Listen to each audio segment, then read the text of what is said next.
किती जरी लावल तू आभाळाला हात, चिंता तुझी मुक्कामाला त्याच्या काळजात.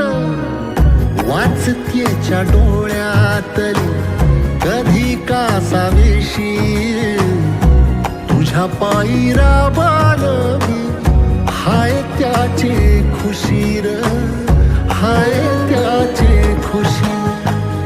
घडीभर तू थांब जरा, ऐक त्याची धापर, लई अवघड हाय गड्या उमगाया बापर, उमगाया